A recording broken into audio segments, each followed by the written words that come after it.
Hi, I'm Old Sneelock. Welcome to another episode of Old Sneelock's Workshop.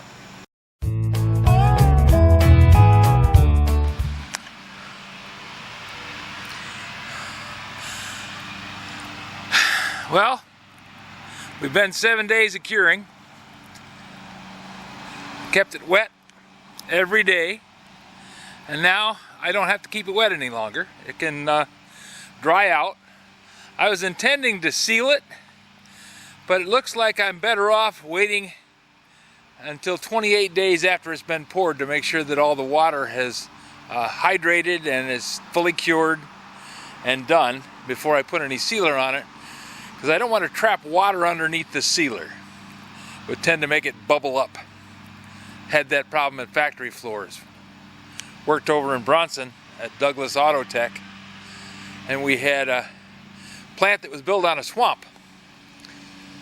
And they painted the floors, and the paint came up in sheets.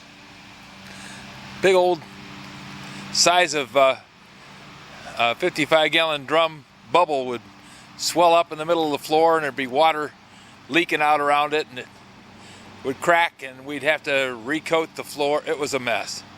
So I don't want to do that. Ground's dry here. I don't have any problem with the water pressure coming up out of the ground. But I also have, you can see a little bit of the water here underneath this tree where it doesn't get a lot of sunlight. This side of the concrete absorbed the water slower. That side over there, the water evaporated pretty quickly. This side, it did not. But that's okay. It's going to be good and hard, nice solid concrete floor. I'm going to wait. My building, some of the components are in at Menards. Menards does a deal where they buy the VersaTube frame from Versa, and then Menards sells a kit of siding and screws and everything to attach the stuff together to assemble it. So Menards has their part of it all stacked up, sitting on a pallet. They're just waiting for the framework to come in. They're going to give me a call, tell me that the framework is in, and ask me when I want to have it delivered. And I'm going to say that day if possible, because I want to get going on this. I don't want to end up in September out here trying to work on this thing, putting the roof on. You want to have everything closed in as soon as you can, and then I can start working on the inside, doing the wiring, because that's how things go. You got to have the building up before you can wire it. Funny thing. I have this huge pile of dirt back here, and I want some advice. I'm going to put a lean-to roof on the back here. Now,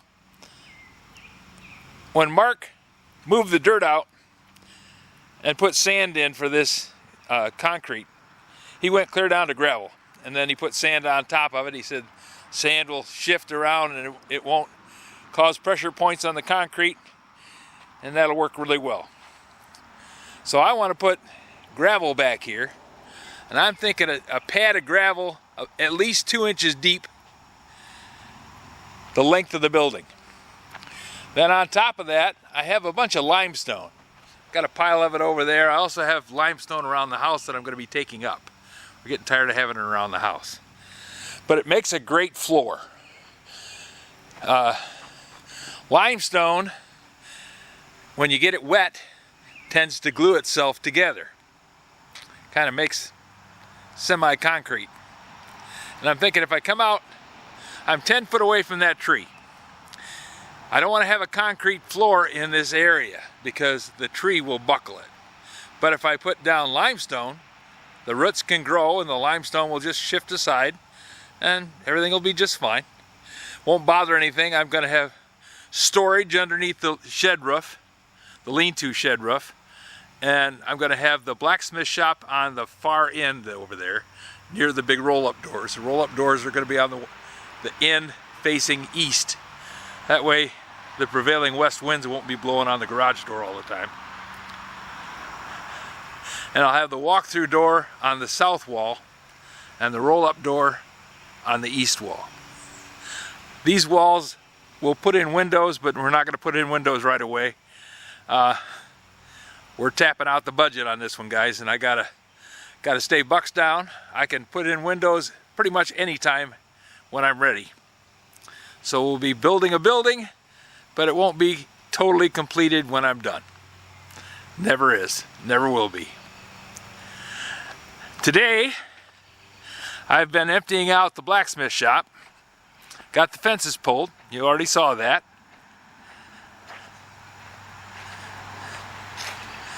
I had the blacksmith shop, it turned into kind of a catch-all. Everything that I didn't have a place for got stuck out here because I wasn't doing anything in the building. It was just storage. I have some tools out here, but I wasn't doing much work. You saw when I did the plane repair and I'd worked on the blow torches. I did that work out in here in this building.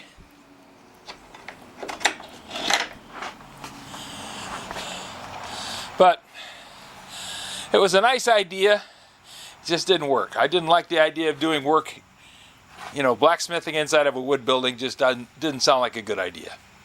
My old blacksmith shop, I lined the walls with concrete board, and I had concrete board along the bottom edge back there, and I was putting plywood up around the top.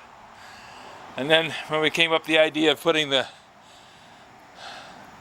big shop in and converting this to a garden shed, I thought that's really the best thing to do. We'll have a metal building, welding, cutting torch, blow torches. I won't worry about it in that building. So this building I'm emptying out. Ton of stuff. Literally tons of stuff. I'm somewhat of a pack rat, as you probably know from watching.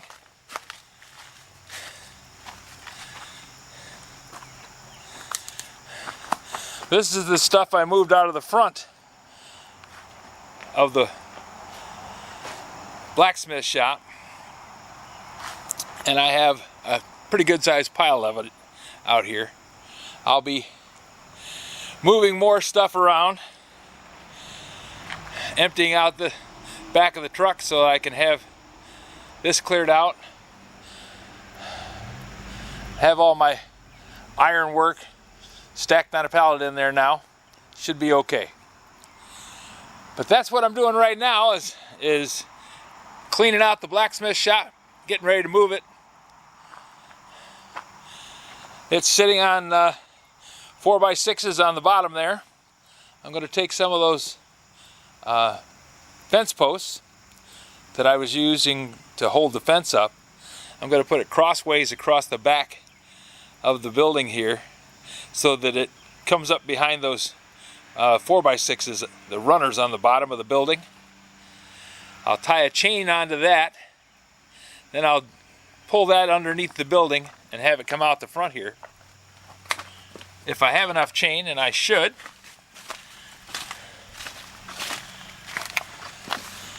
I want to run 2 chains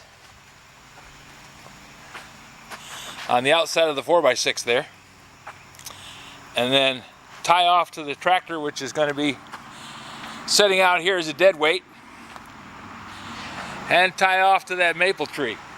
Put straps around the base of the maple tree and use that as an anchor point. Then I'll pull this forward and rotate it so it comes over here. And it all sounds so easy when I'm talking about it, but I know it's going to be god-awful amount of work. That's what I'm up to now, guys. No big plans and not doing anything as far as going to antique shops or anything like that. I'm just trying to get the place straightened up and work on the projects that I got going already. Well, I have the truck emptied, and now I'm going to go on and see what else I can do. I want to wait till tomorrow before I start taking anything as far as moving the big building here.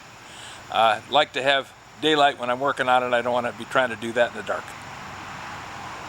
If you have any suggestions for new video, questions about today's video, or any of the other videos on the channel, just drop a note in the comments. You know I read them all. Thanks for watching.